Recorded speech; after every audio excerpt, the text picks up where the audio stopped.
Hey everybody, welcome to this tasting where I'm going to be tasting this chicken cock, a 15-year-old barrel proof, 80 laws, 4 grain. Now this is a private barrel selection by the Wine Trading Company in San Francisco. And Old Elk. Old Elk here is it's got Greg Metz's name on here. Greg is a friend of mine. So all of these were given to me by the distillers at no cost to me. It's never influences how I review a product, but I like you to know where I got them.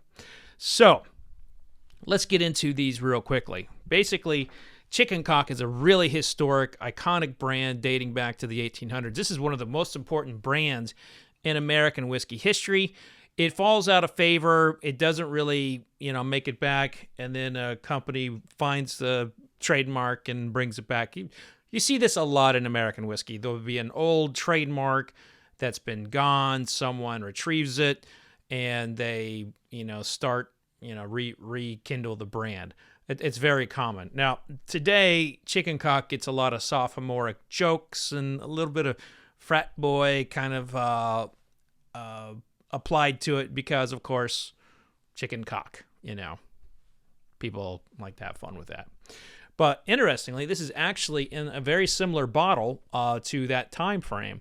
So when this was in its heyday, it was in a bottle just like this. So this is a 15-year-old barrel proof. Now, here's the thing. I tweeted this earlier in the week, but we are starting to see a lot of 15-year-old sourced whiskey on the market. I had a very good source tell me that this was former Beam product that is in totes and being sent back into the wholesale system. All of it's been gobbled up by now. There was someone else I know very well who thinks that it is Heaven Hill. So whatever the source is, wherever it's coming from, I have a very good source saying it's Beam. But whatever it is, we do know that there is a lot of 15-year-old product coming out into the sourced whiskey market. Now, how does that work? Basically, it's just the game of whiskey. These totes get sold, and then they get sold again, and then they get sold again, and then someone eventually, buys it and bottles it. There's a whole world that, most whiskey consumers don't know anything about, and that's the brokerage industry in whiskey. That's where a lot of deals happen. I know a lot of those people in that world, and good people, to be honest with you, and they know a lot about whiskey. And I also think they're some of the most trusted sources out there for what I do. So that's a little bit about Chicken Cock. Law's Whiskey House is a very promising, exciting brand out of Colorado. I've tasted them many times here on this channel, and stoked to see how this barrel select is, because I've tasted some barrel samples of theirs that are fantastic. Now, Old Elk, this is a wheated bourbon, also picked by the San Francisco Trading Company. Also, this is also a barrel selection by them. I thought I had a barrel pick from someone else, but I grabbed the 2 bottles here from the San Francisco Wine Trading Company. So let's see how what they're all about. But I like Old Elk a lot because it's my buddy Greg Metz's, and Greg is the former master distiller for MGP Ingredients, and I just think the world of him. He's just such a great human being, good friend. So we're actually going to start there with that one. I always like, anytime I have the choice, I like to go start with the wheated bourbon first.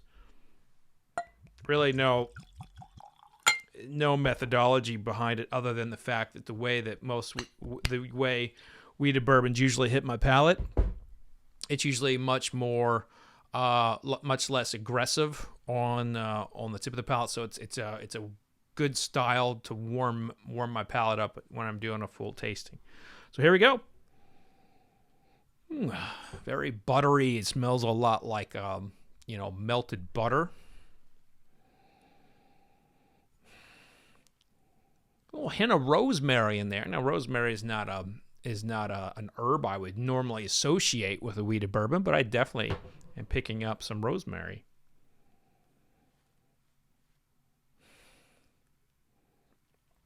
And a good deal of spice. Again, this is not going down the road a wheated bourbon often does, but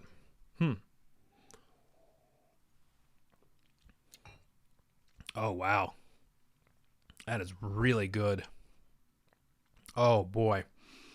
That's really good. We're talking like a lot of pie notes, so like a lot of fried pie notes, like a deep fried chocolate pie. You know, remember those little chocolate pies you used to get as a kid in the grocery store? You get in the car and you rip it open, you just, shove it down your face. That probably accounted for about 20 pounds of my youth, those fried chocolate pies. It's got like this, the crispness of a pie that you're pulling out of the oven, a nice apple pie, and that dough is just kind of pushed up there, and it gets all crisp. Sometimes it's a little browner than the rest of the pie. It's got that kind of flavor. So a lot of like fried pie dough notes for me. And then that rosemary note I had talked about on the nose comes off very nutmeg-like on the palate. So it's got this beautiful rounded nutmeg note, and I can still feel the nutmeg kind of developing in the back. So it's still finishing even as I'm talking. This is, simply put, a fantastic pour that I would love. I would. So this is a cast strength weeded bourbon. I would be putting this over Maker's Mark cast strength. This is really fantastic. This is really fantastic. I want to taste it one more time.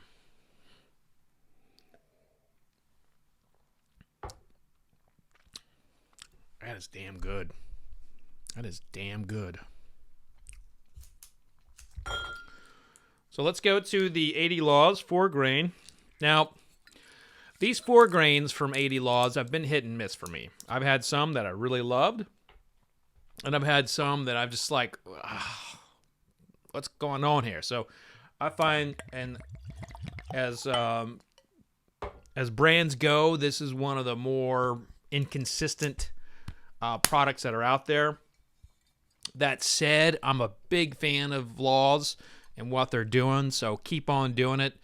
And it always should be noted that these tastings, these reviews that I do, I'm just one reviewer. Everybody, you have your own opinion. Taste the whiskey for yourself.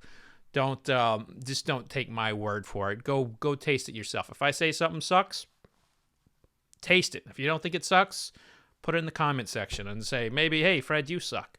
That's okay. Not going to hurt my feelings. So here we go. This is what I'm going to taste here.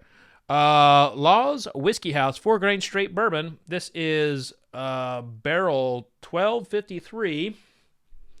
See if there's anything else on here. 3 years, 8 months, and Rack House 1, row 21, stack 5, rack 4.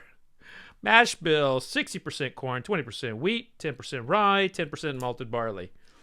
You know what? I don't know if that's enough detail for me on the Rack House.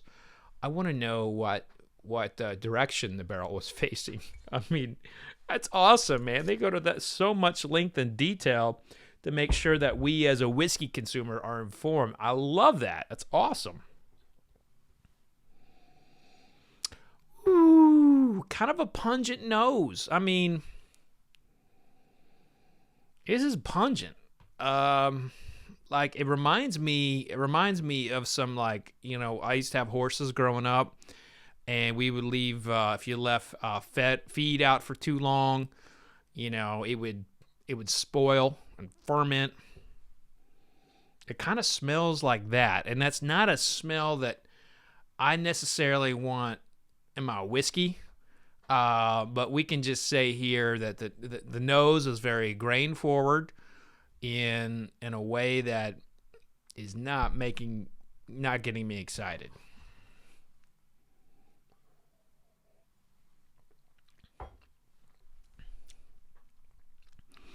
It's very funky. It has a lot of those grain notes are very prominent, but in a funk way.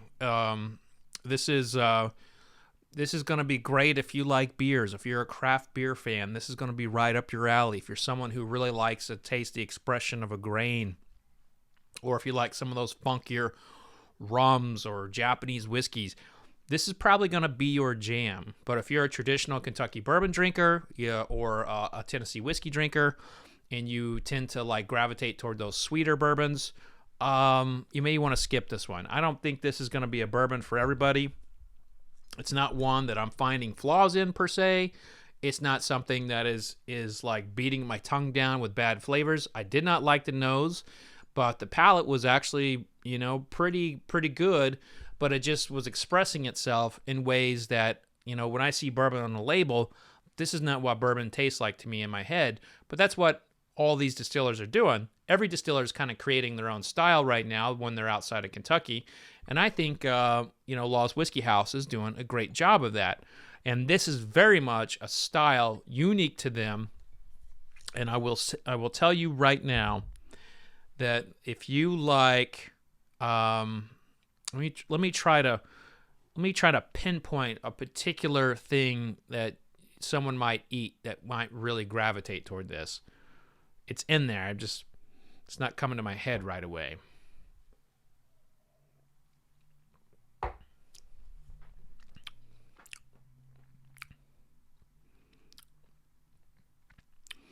If you like those multi-grain muffins that that you get at your breakfast sometimes at the really nice hotels, this might be right up your alley.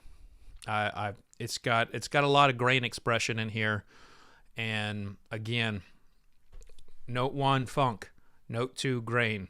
So I've always, when I got those multi-grain muffins from the lobby hotels or those nice hotels that always have a good breakfast for you, they always seem to have like a particular type of muffin.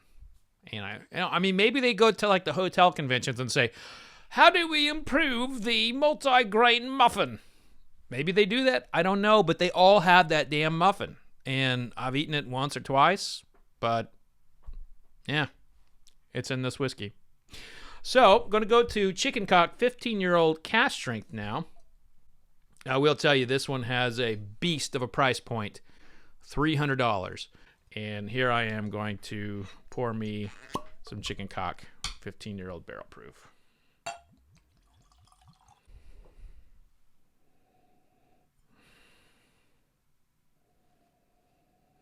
It's got a really...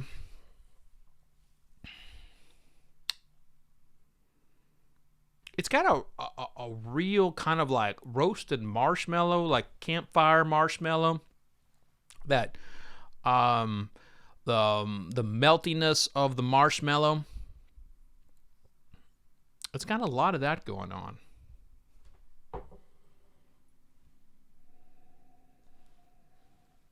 It's interesting. Right now, my right nostril is not doing very well. So I just realized it with this one. Let me go to my right nostril's a little off right now. And as a taster, being a taster is just like being an athlete. Well, minus the, physique and what have you. But, my palate is impacted by mood. It's impacted by what I've eaten, how much sleep I got, and all that. And I just noticed my right sniffer is off a little bit. So it's the left nostril doing all the work on this one. So after I get this kind of like marshmallowy note, I get a lot of like, earth and grain.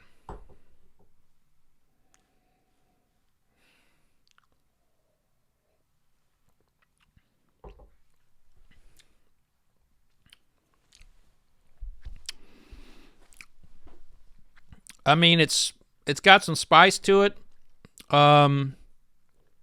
It's got some delicate nature to it.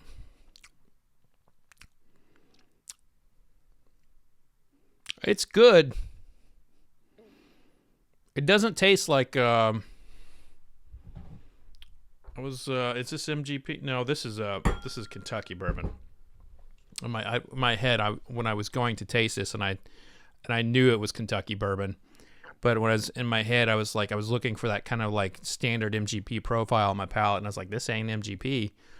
Well, no shit, Sherlock. Maybe if you read the label like you did with everything else, then you would have known that. But I think I need to retaste this one because it's just kind of it's kind of like hitting in the back palate, and it's kind of flat everywhere else.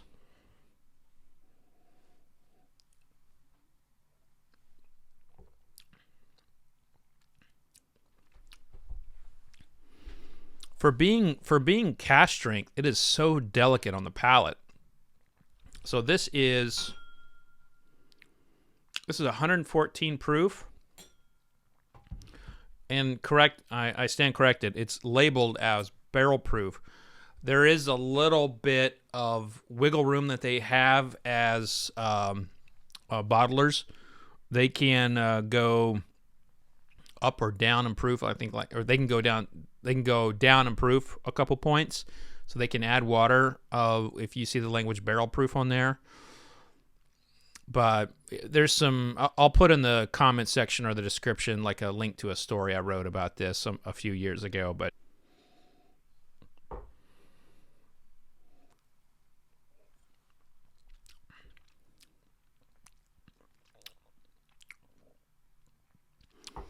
touch of molasses in there, some peanut butter, and it's very delicate. This, if you like to taste like a cask strength product that doesn't have that kind of like that same kind of umph that you would expect, and this is going to be up your alley. But I think overall this is a very delicate. This is a good sipper. This is something that you can have and enjoy over a long period. This would probably go great with some lighter cigars. But of the things I've tasted here, I'm just going to go back to the Old Elk.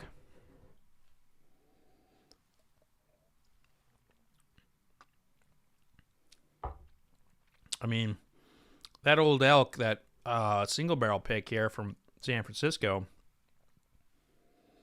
I think I might be taking it over as chicken cock.